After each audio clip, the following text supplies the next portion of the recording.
We're live on YouTube right now. Do you see Dad out there? Yeah. There's one person's my father. Hey, Dad. I don't know. Oh, no, I would like to introduce Lisa, if I may. Everyone may have seen someone that looks like me here. Please, Lisa, stand up so everyone can look at you. Do it, Lisa. Do it.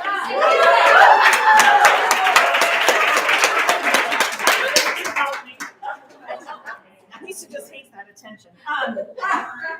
So Lisa is my identical twin sisters. We are related. We know each other. I don't know where she is most of the time, but she's there right now. She's really friendly. That's about it. She's very pretty.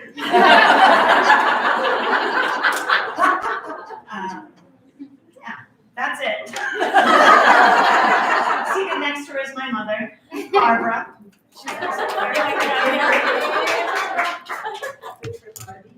All right.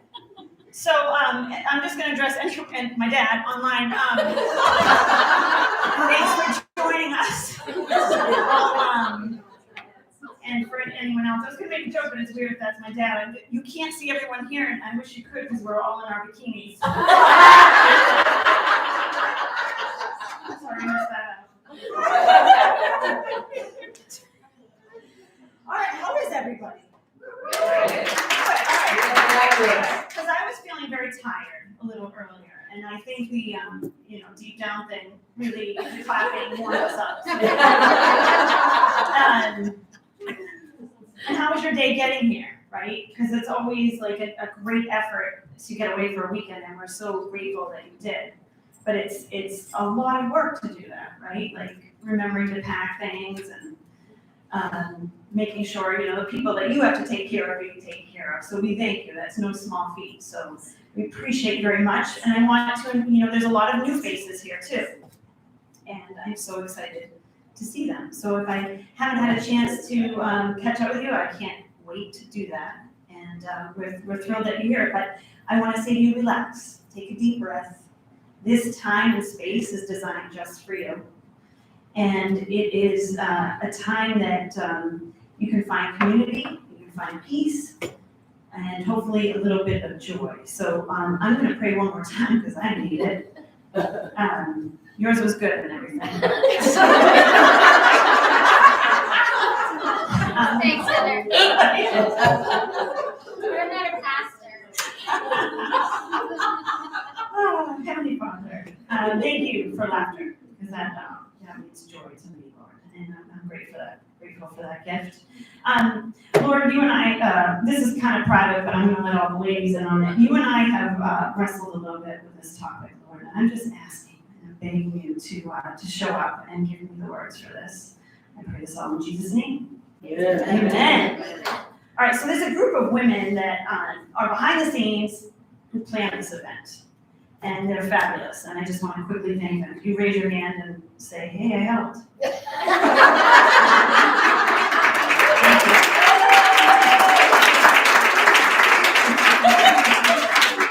I'm off to an awesome start. All right, so months ago, I got a call from Cindy asking if I would speak. At the event, she told me that the topic was joy, and so then we negotiated my fee, and the rest is history. But I was like, yeah, for sure I'll talk about joy. Yes, absolutely. We all need some of that, right? Because collectively, I can safely say we all had a tremendously weird year last year, and some of us had really tough years last year. So yes, let's do this joy thing. But as the retreat got a little bit closer, I started really wrestling with the idea of joy. I smile and I laugh a lot, but it doesn't matter if it's the best day of my life. If someone says to me, hey Heather, how are you doing today? I'm not gonna be like, joyful. Thank you, how about you? Or I'm full of joy. It's just not a word we use often, right? So it's a simple word, but it feels a little complex. So I'm gonna ask for your participation. And I'm gonna ask for a marker. And my board back. How'd that get back then? I didn't know you wanted it.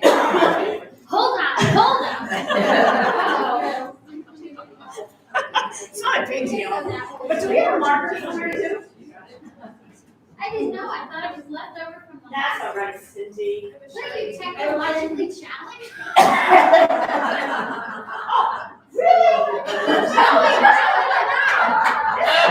Like, it doesn't want to go.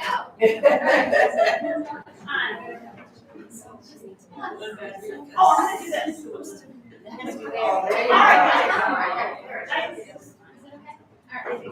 All right, guys, I need your help. What words come to mind when you think of the word joy? What things come to mind? Happy. Happiness. Christmas. Ooh, Christmas. She said almond. Almond joy. Almond joy. Okay.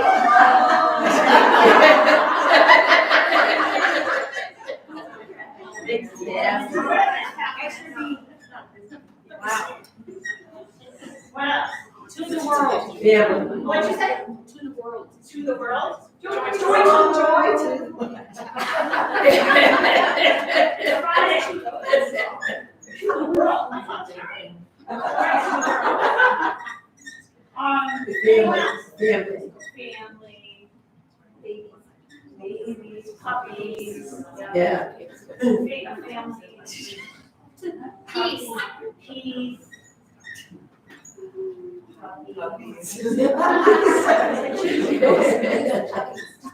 right, anyone? Grandchildren. What's wrong? I do.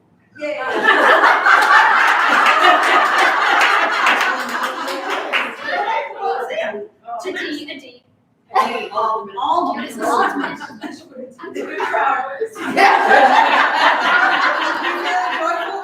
So much joy. Thank you guys for participating. Thank you for your correction. All right, now I have one more thing I need your participation in, because I want to do less talking. Dad has company. Is that all right with you, Mom? It's all good. All right, let's do a gut check, okay? I would like you guys to think about your level of joy. Not as a result of my presentation so far, but just in general, feeling of joy, in general sense, the last, few days or whatever, right? So number one, be like, I don't actually really even know that I have any joy. And 10 being I'm bursting with joy, okay? So think of that number, and then turn. Wait till I'm done talking, all right? But turn. No, that's okay. Turn to your neighbor, tell them your name, and share your number. You have a moment to do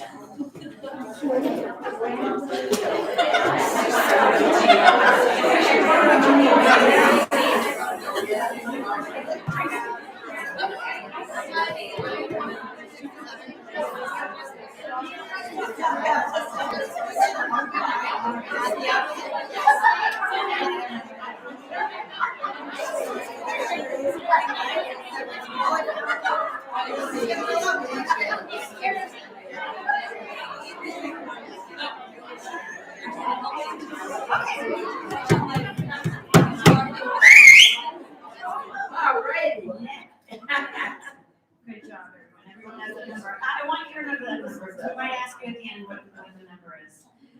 But we're all smart enough to know that joy is a feeling, and feelings are awesome. They're given to us by God. They prompt us. They are signs for something. They help us connect to one another. And I was thinking about the feeling of joy, and I was remembering a childhood memory. And it's like, it might be a bunch of them all muddled up together, but when I thought about joy, when I thought about this is a complex word, let me remember my first kind of memory of joy.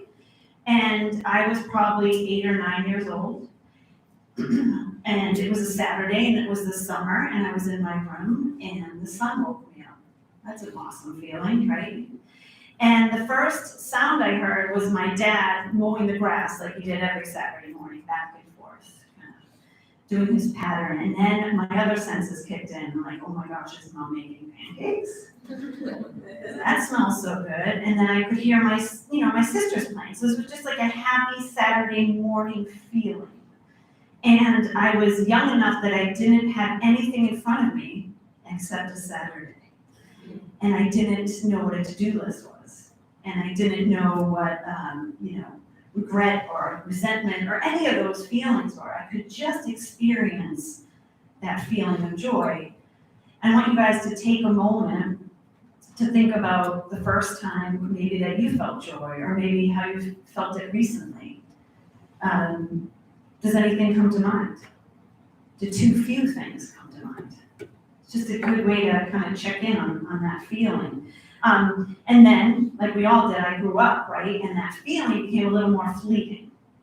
Like, I want to be that kid waking up on a Saturday morning. And yes, joy is still a beautiful emotion. Like when you're going to go on vacation, right? Or you're out with a friend and you're just laughing and having a good time, or you got that promotion, or your kid does something amazing, right? You have that moment of like, oh, that feels so good. But as a feeling, joy is fleeting and moves pretty quick. I mean, all it takes is, a delayed flight.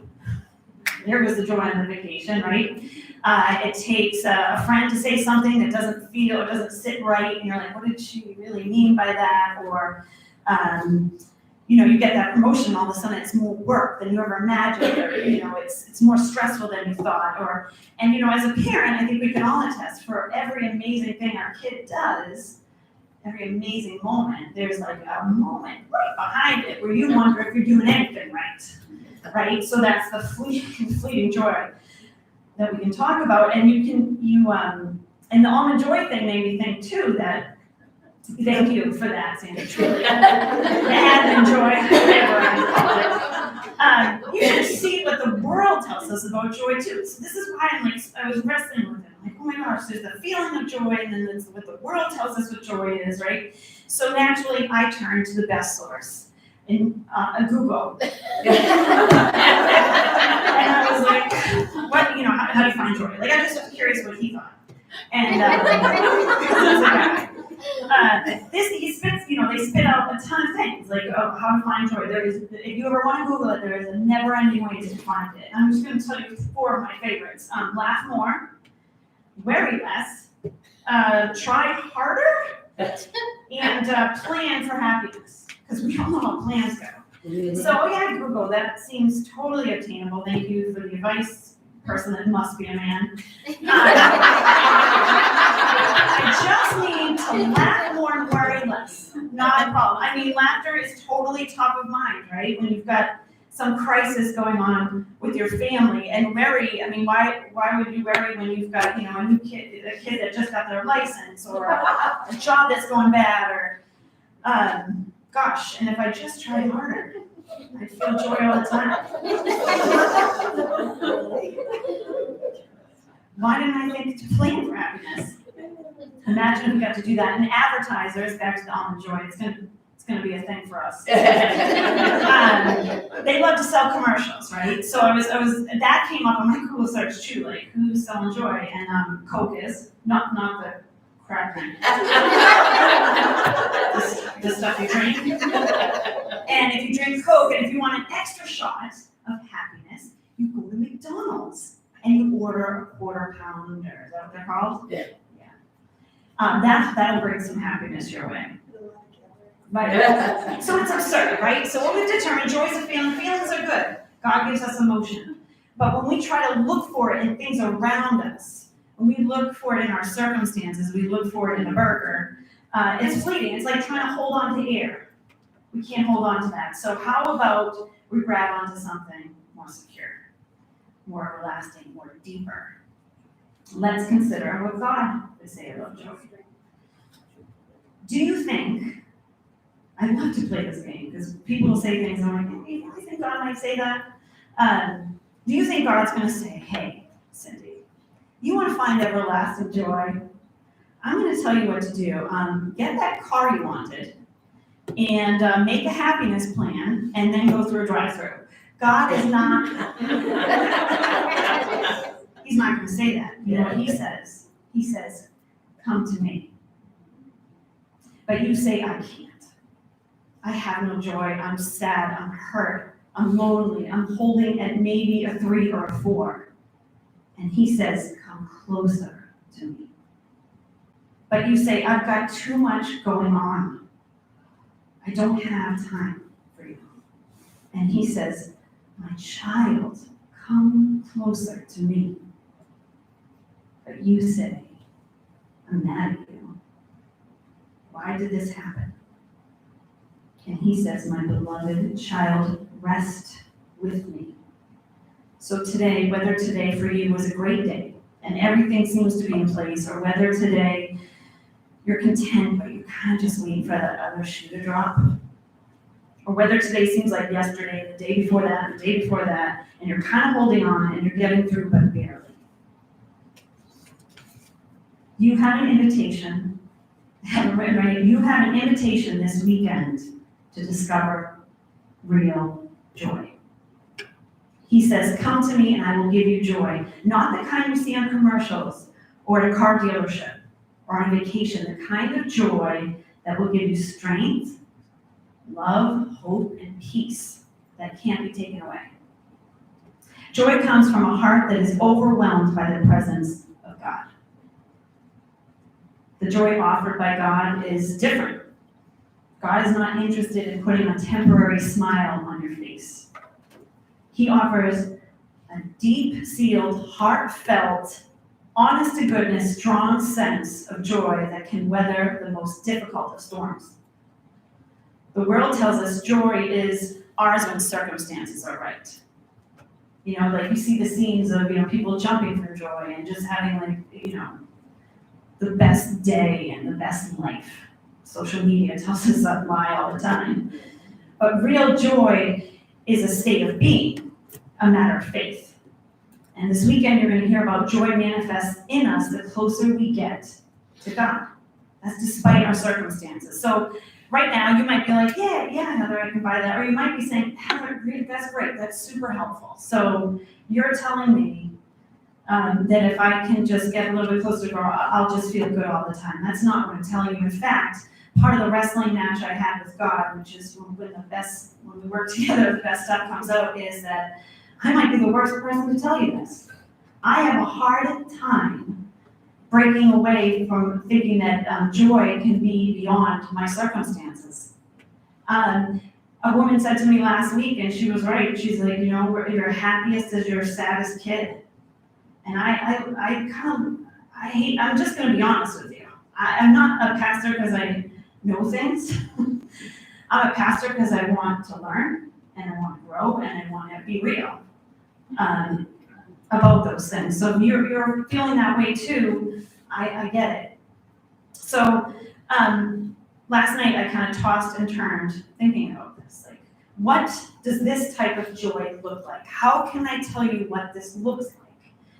And then God gave me three people that I've had the privilege to kind of do a little bit of life with. And he said, this is joy. You saw it. It's not the joy you think you're going to see. Like I said, jumping up and down. This is the real joy that I offer you. So the first person that came to my heart was a woman that really hates the word joy. And it's because the person that broke her heart, her husband, used those very words as he was leaving. I deserve joy, is what he said. And she said that word just...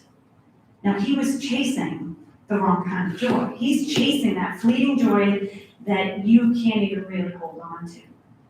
And for a while, she dismissed the whole idea of joy. She's like, you know what? That's just a terrible word. That hurts to hear it.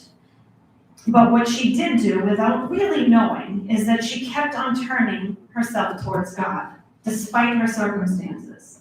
She surrounded herself with good people who wanted the best for her. She asked people to pray for her when she couldn't. She asked, she read her Bible.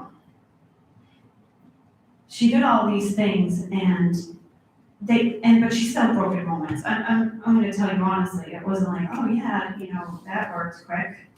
She struggled and she was in a lot of pain, but things started changing, right? So, she has to get a new job. She has to move out of town. She's got to do all these rearrangements in her life, all the while trying to keep that connection and hope, right?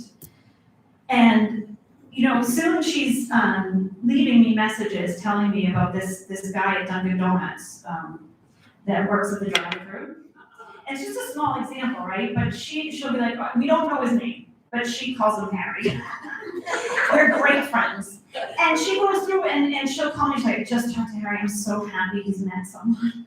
Or I just talked to Harry and like, he's, so excited because they're giving him some more shifts or whatever. And she recently said to me, she likes that word joy again because she's discovered a secret that I want to share with you that she says in her words. Joy is not actually a negative or positive thing. It's living contently in your life and in your circumstances with God. And then I love this part, and bringing it out in other people, like Harry. And she says she feels God's love all around her. And that to her is joy. That's the real joy I'm talking about. Would she say, would she have called it that right away? Probably not. But it became joy for her. And so I'm saying too that the joy that I'm talking about, that real joy, looks like peace, because that is what she found. The second person that came to mind is grieving the loss of a spouse. Deep grief. Painful grief. The kind of grief that makes you mad at God. The kind of grief that makes you feel like you're never going to feel any better. But years out, he said to me recently that he believes joy does exist because he's known the depths of pain. He has to know that there's also the depth of joy, is the way he describes it to me. So for that, joy looks like hope.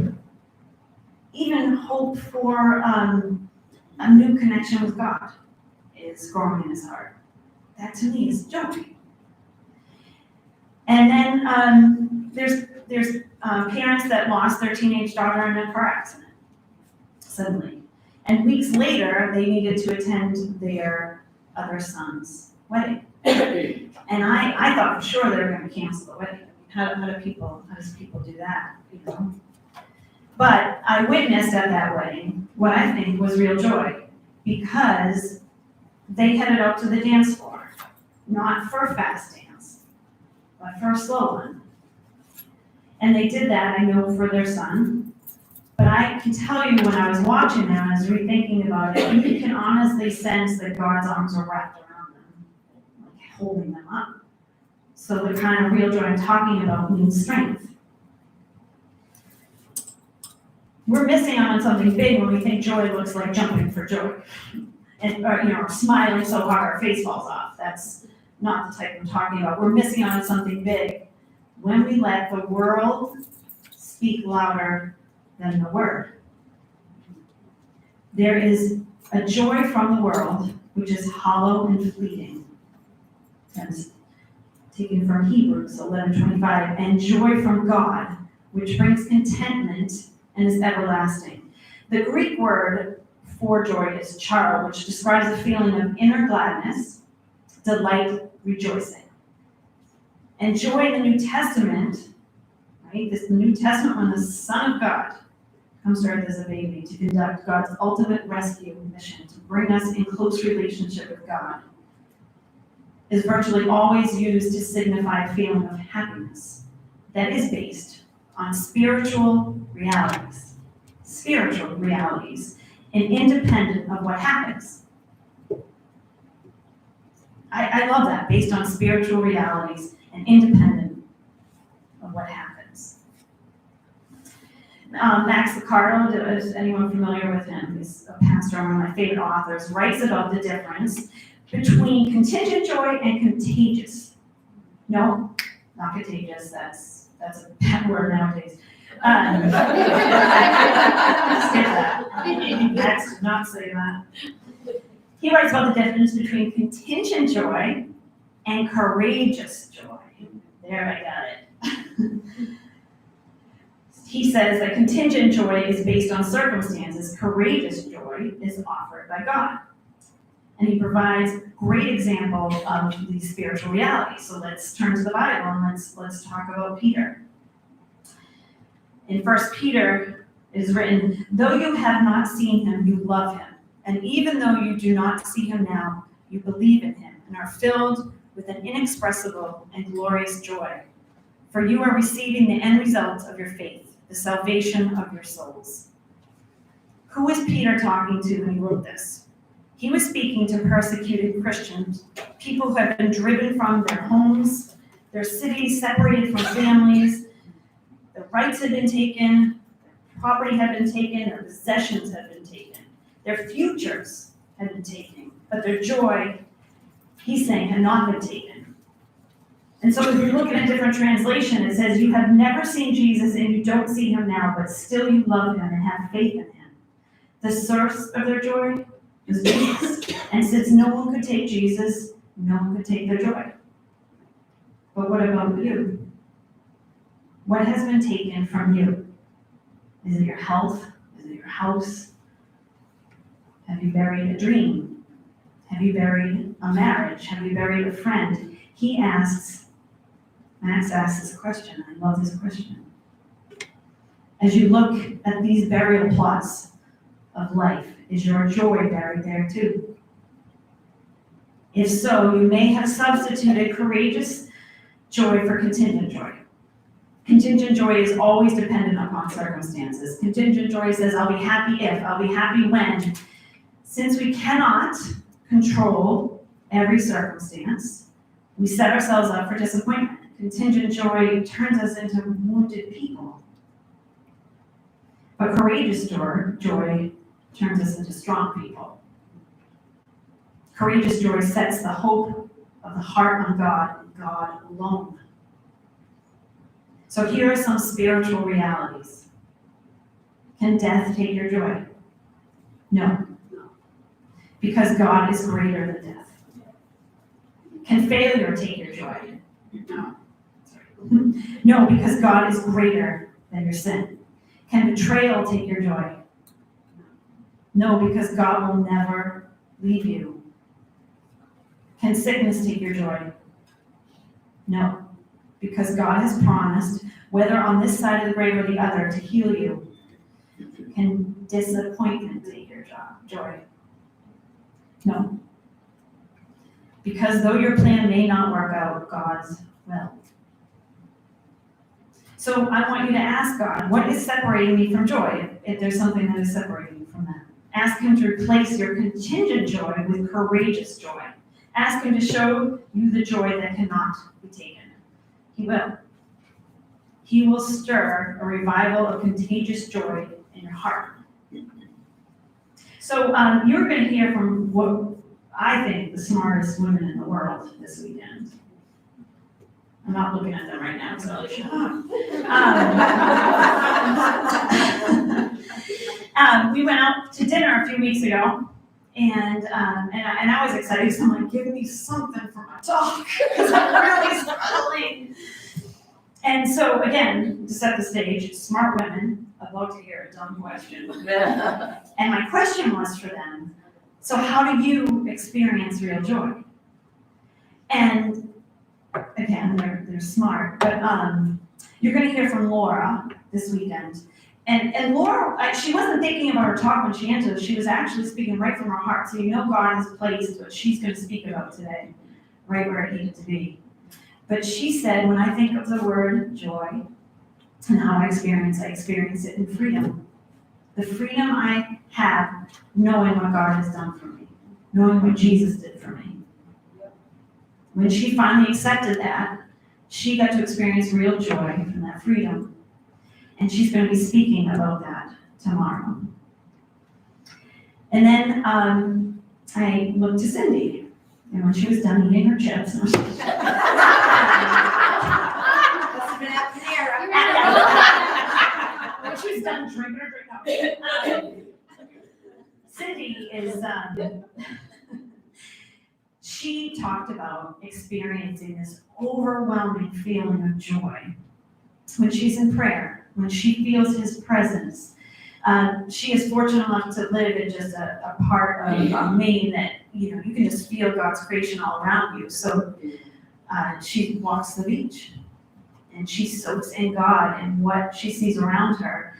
And moments when she's in prayer, she's used this motion to say that it just overcomes her. So that's where she finds her presence with God. That's where she finds her joy. And then I looked to Julie when she was done eating chips. And She really was.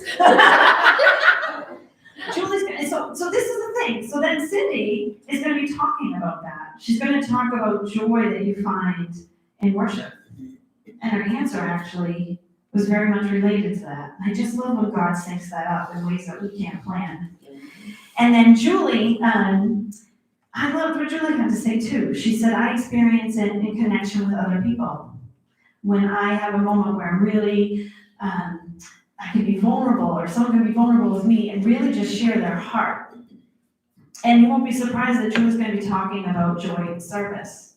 Julie lives and breathes that part of joy, and that is how she experiences it. So you're going to hear from Julie as well. So I'm gonna close up soon, Dad.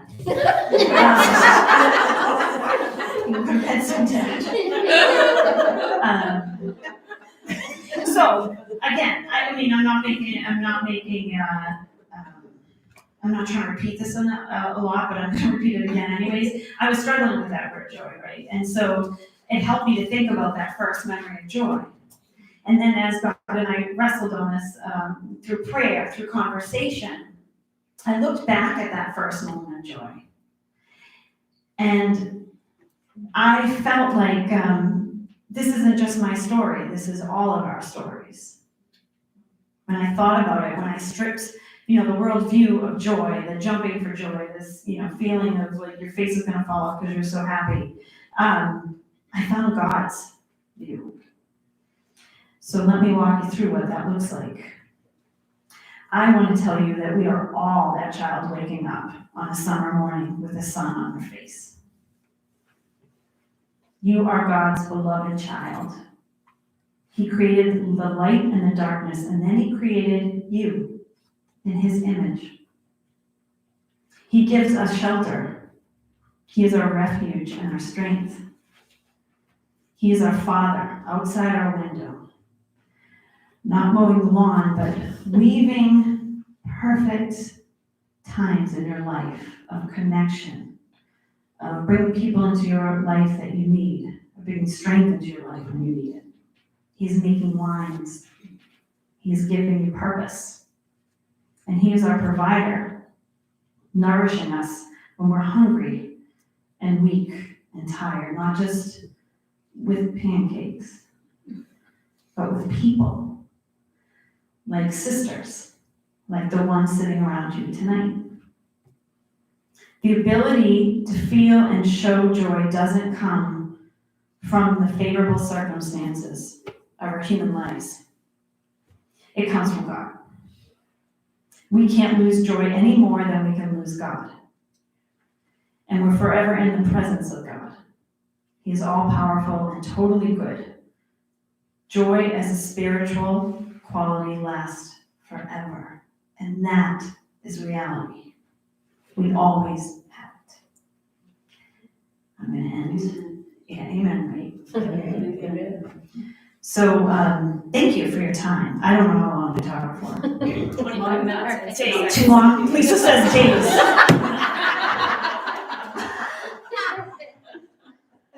25 minutes, 14 seconds. Perfect, it was perfect. You guys, thank you. Thank you for that. And thank you for listening. And what I wanted to do tonight was just set up what real joy looks like. And I can't wait to hear where your numbers are at the end of the weekend. Thanks.